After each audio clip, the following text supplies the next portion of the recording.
Well, come along today with me and I'm going to show you how I make grape jelly out of Concord grapes. Let's get started.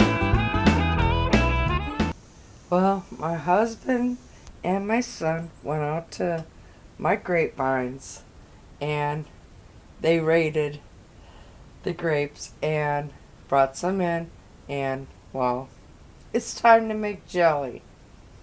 So I thought I'd bring you along and show you how I use my steamer juicer here. Now that I have my basket all full of my grapes right here. And these are the Concord grapes that I grew. And then I had also some white grapes. Well, them I'm going to be canning up in a different video if my son does not eat them all up on me.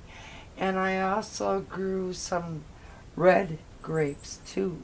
They're all exceptionally tasty. Well, anyways, this here,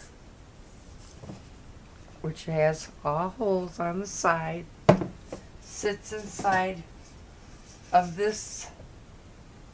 Hold on, I gotta make room. Okay, like I was saying, this with all my grapes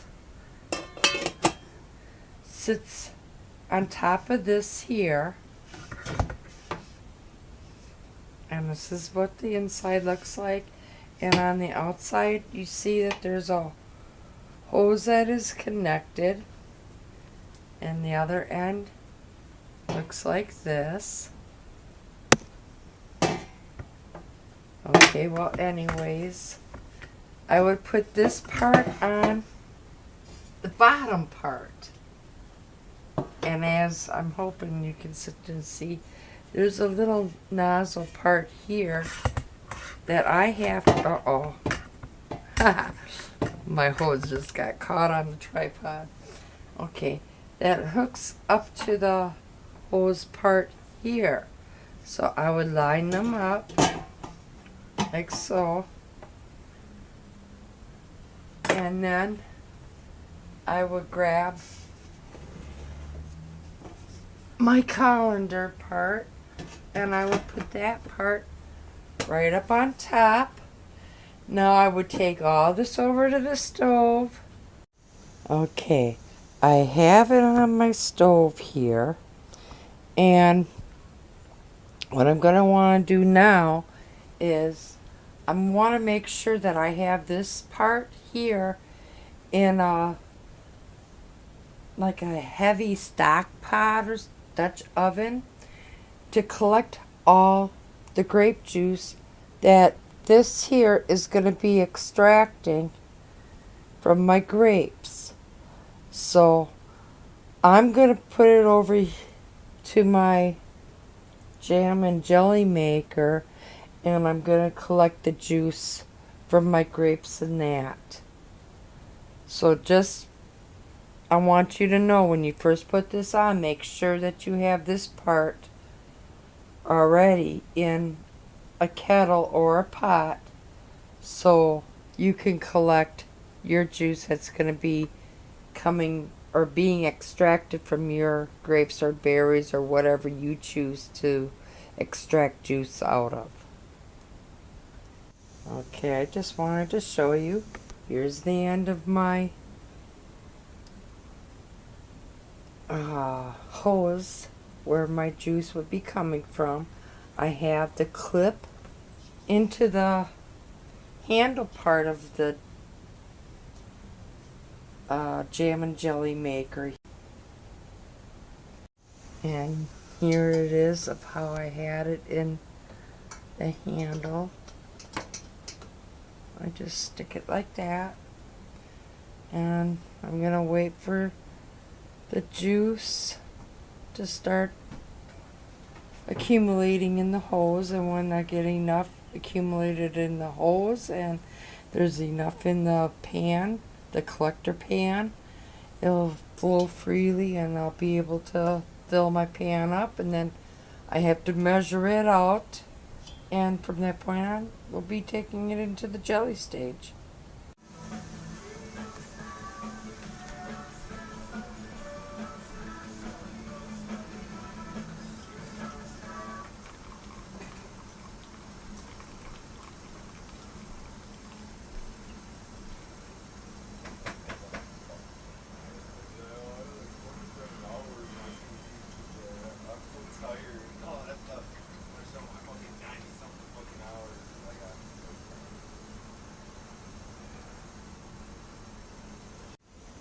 Okay, let's continue on making our grape jelly.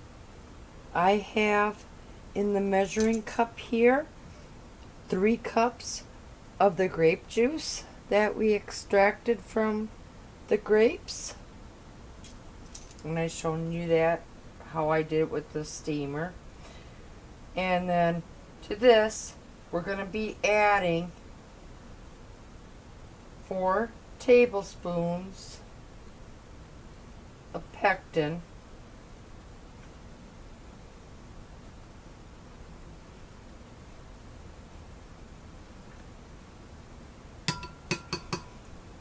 Okay, go ahead, whisk that all in here.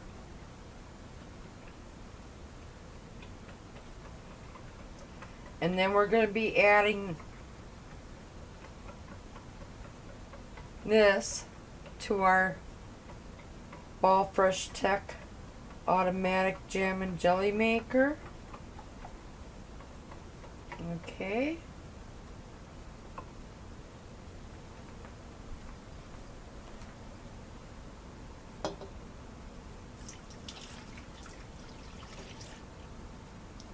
Hold on.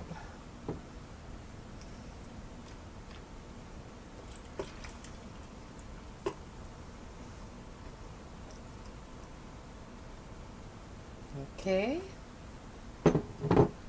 Let's come down here and push the jelly button and enter.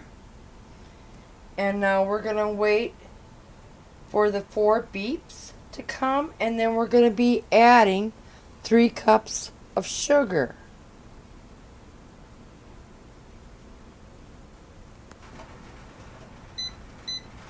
Okay, there's our signal for us to add our sugar.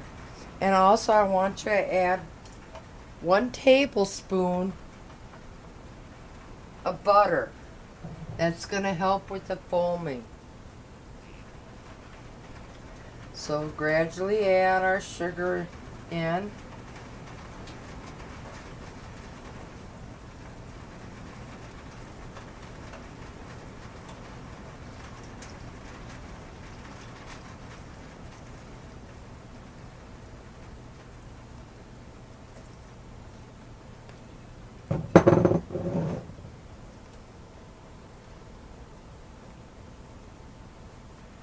And we're going to let the sugar be all mixed in and let the butter melt. And like I said, the butter's going to help with the foaming. That way you don't have to skim any of that nasty looking foam off the top of your jelly. So we'll see you at the end of the jelly cycle. Okay, our jam and jelly maker just sounded off. And it is now time for us to ladle it into our jars. You're going to want to leave 1/4 inch head space.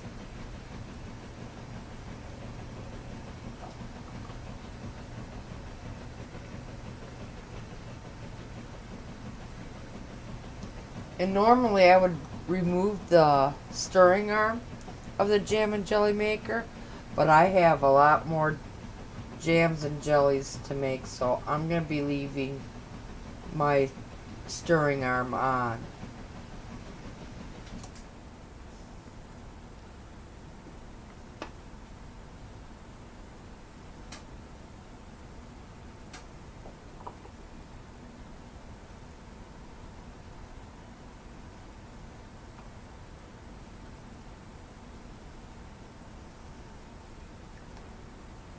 Okay.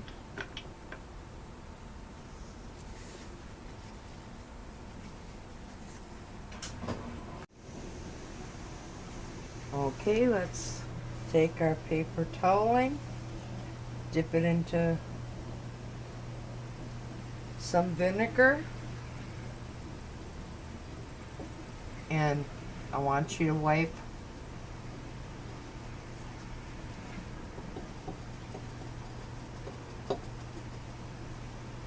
the whole rim of your jar. And then we're going to grab a clean lid and canning ring. Go ahead, put your lid on, put your canning ring on, and you're going to want to finger tighten your canning rings on. And then we're going to go ahead and put this into a hot water bath canner. We're going to bring our hot water bath canner up to a boil, and when it's at a boil, that's when we're going to start our processing time of 10 minutes. And then after the 10 minutes of processing time, I want you to turn off your hot water bath canner and leave it sit inside the hot water bath canner for 5 minutes, and then we'll remove them and then leave them undisturbed on a kitchen towel for 24 hours or so.